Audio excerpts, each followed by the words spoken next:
Hi guys, this is Ashley back with another video. Before we get into the video, like, comment, and subscribe to the channel. Make sure you turn on post notifications.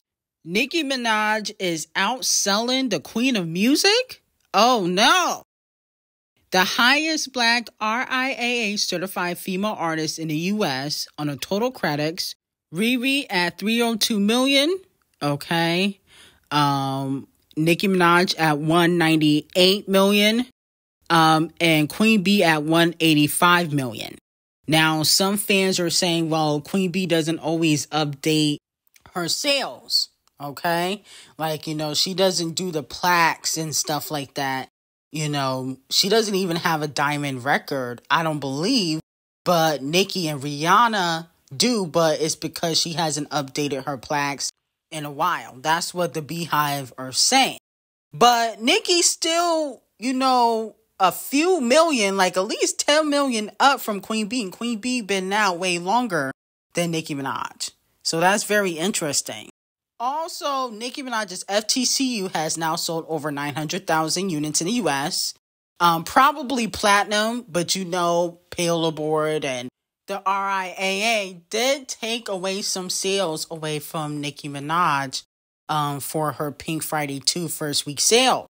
So, I feel like by next month, it probably will be platinum, but I think it's probably platinum already. So congratulations to Nicki Minaj on that. Now, fans are calling out Nicki Minaj for throwing some subliminal shots towards Queen B. Now, when she had wished, Riri a happy birthday, she also said, how I smile when I know ain't a B word better, ain't a B word badder. So the Beehive felt like that was some shade towards, Queen B, even though I think that realistically they are insecure about Rihanna because Rihanna, business-wise, has become more successful than Queen B. Just business-wise, I'm talking. Vocally, she's not up to par, but I'm talking about business. And then Nicki said, and now for the baddest bee on planet Earth, happy birthday to the phenomenal effing woman. Caribbean girls run it, B. Know that? Ho! Now, people also felt like that was shade. Every time Nicki compliments Rihanna, people feel like it's shade towards Queen B because she called out Camel Face.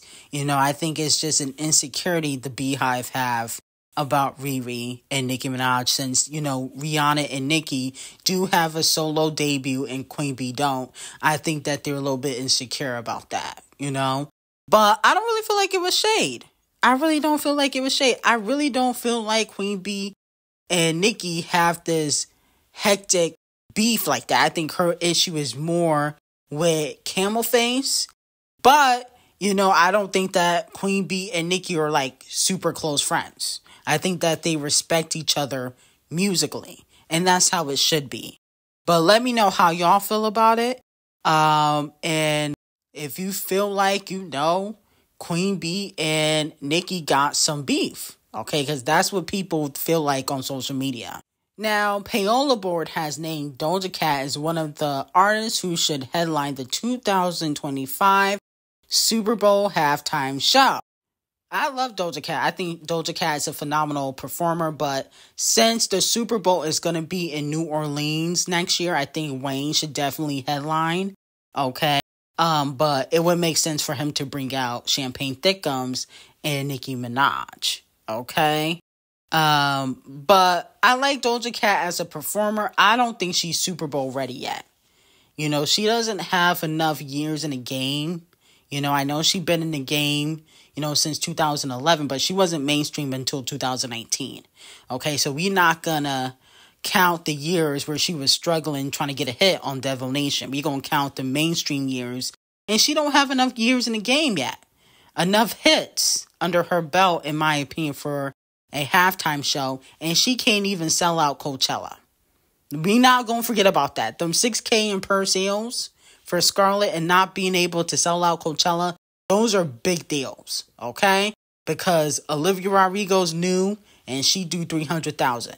As much as y'all big up D0JA, she should be at least doing 100K first week. She didn't even do that. So I need y'all to stop trying to act like D0JA is the queen of rap. She is not. she is, maybe the princess in the making, but she's not there yet. Okay? So I'm going to have to pass on her performing at the Super Bowl until she's able to sell out Coachella and do 100K first week. She should not be performing at the Super Bowl. Okay? And y'all can say, oh, what about Usher? Usher didn't do 100K first week. Yeah, but Usher also has a diamond album, Confessions. D0JA Cat will never have a diamond album. I don't think so. No shade. Now, moving on to Meg the Pass Around. She joins Queen Ari as the only female artist to have a song from 2024 sell over 500K units in the U.S. Which, no shade to Megan Thee Stallion. But she should really be thanking Nicki for that. Okay? Because Piss is dropping down the charts. So she's going to have to re-beef with Nicki Minaj to get back up on the charts. Okay? Which I think she's probably going to do when she drops her album. She's going to start dissing Nicki again. So that way she will be able to successfully move up the charts. Okay? And let me know in the comments, how much do you think Megan Thee Stallion is going to do first week? I think she can do 60 to 70,000 first week. This is including the Nicki Minaj disses. People are going to listen to the Nicki Minaj disses on the album. Even some barbs. I'm sure you guys going to tune in for that. And then on top of that, she's going to get some payola. Not a lot, but some payola. And, she's going to do some promotion. So I think she can do at least 70,000 first week. Let me know how y'all feel about that. Now, moving on to Criminal B and Nicki Minaj. Allegedly, Nicki and Criminal B are set to go to the 2024 Met in May. Okay? Other guests are D0JA, Lamar, Riri, Olivia Rodrigo, Ariana Grande is set to also go to the Met. And based on Nicki Minaj's tour, it looks like she will be in New York around that time. And she has actually taken a whole week off from her tour, allegedly, to go to the Met. So let me know how y'all feel about that. Some fans are concerned about Nicki, Meg, and Cardi B being in the same area at an event, but they were a few years ago. I really don't think it would be much of a big deal because I think it was 2022. Nicki, Meg, and Cardi were all at the Met Gala, okay? And nothing happened. People try to put out rumors that, Nicki was scared and she was on her phone the whole time at the Met, which really means nothing, okay? Because the last time Criminal B ran up on Nicki Minaj, didn't she end up with a knot on her head? So I'm pretty sure she don't want to repeat what happened in 2018 at the Harper Bazaar event, okay? I don't think Anna Wintour is going to allow people to put hands on Nicki Minaj. And they never did in the past. And I really don't think Criminal B is going to go there and act ratchet like she did back in 2018. She's on thin ice, career hanging by a string. As for Megan Thee Stallion, I really don't think she wants to smoke either. She was quiet the whole week Nicki went off on her. So I doubt that she would run up on Nicki Minaj. The Met also has a lot of security.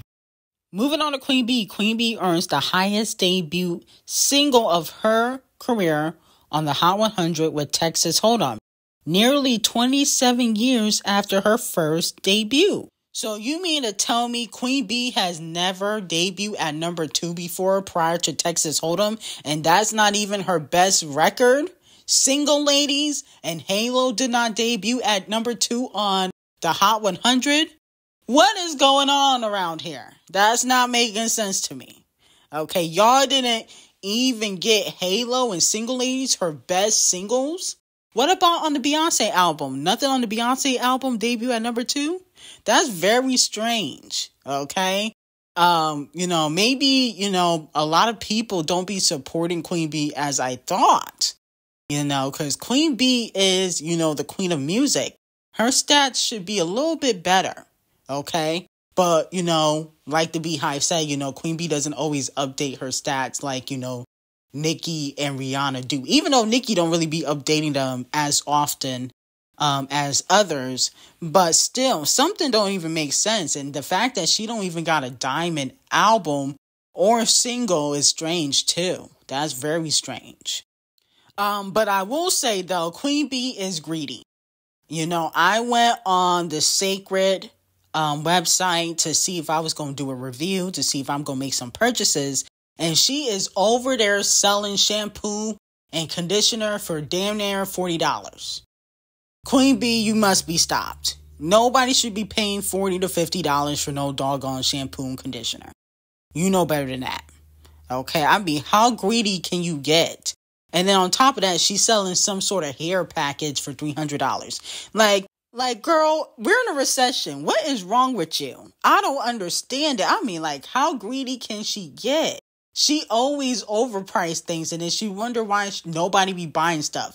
This is why you never sell out. Okay, that Sacred hair, line is not gonna last because she just too greedy for me.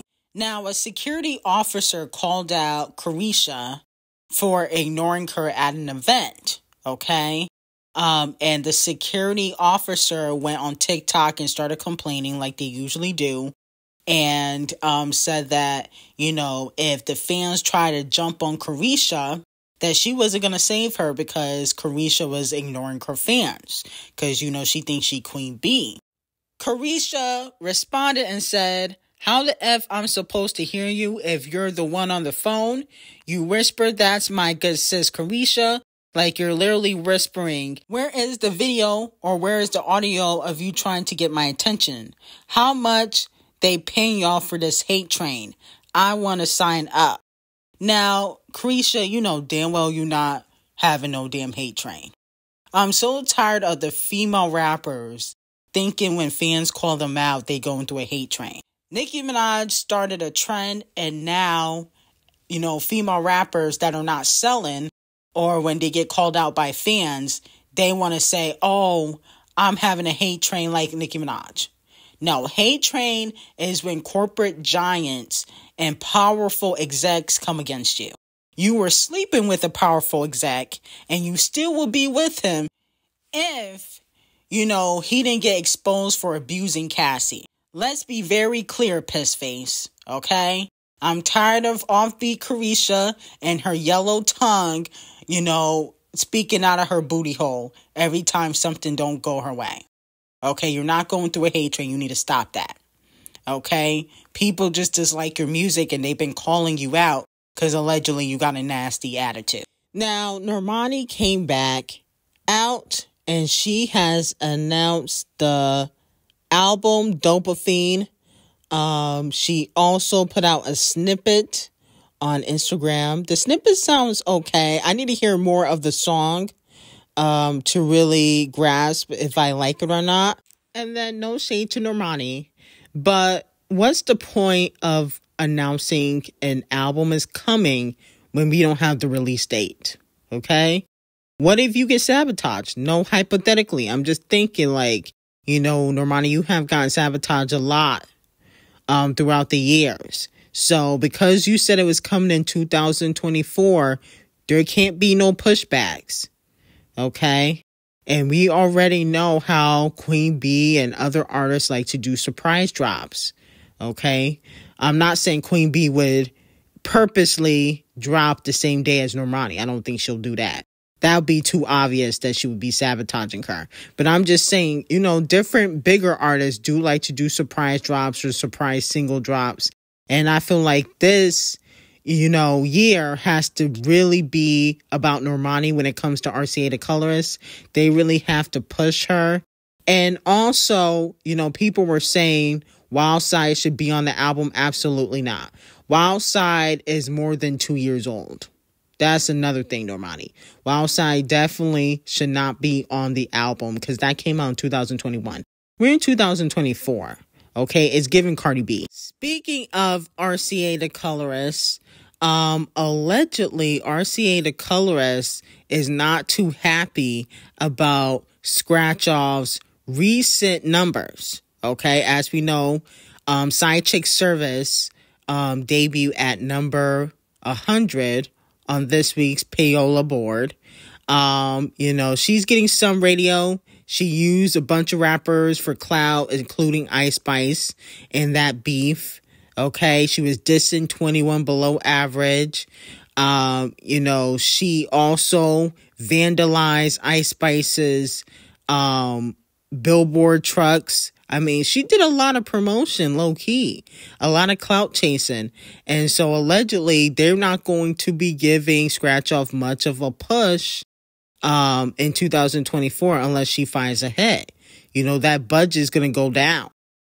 And I think that RCA the Colorist should definitely drop and shelve Scratch Off. I don't think she'll be missed musically if she retires.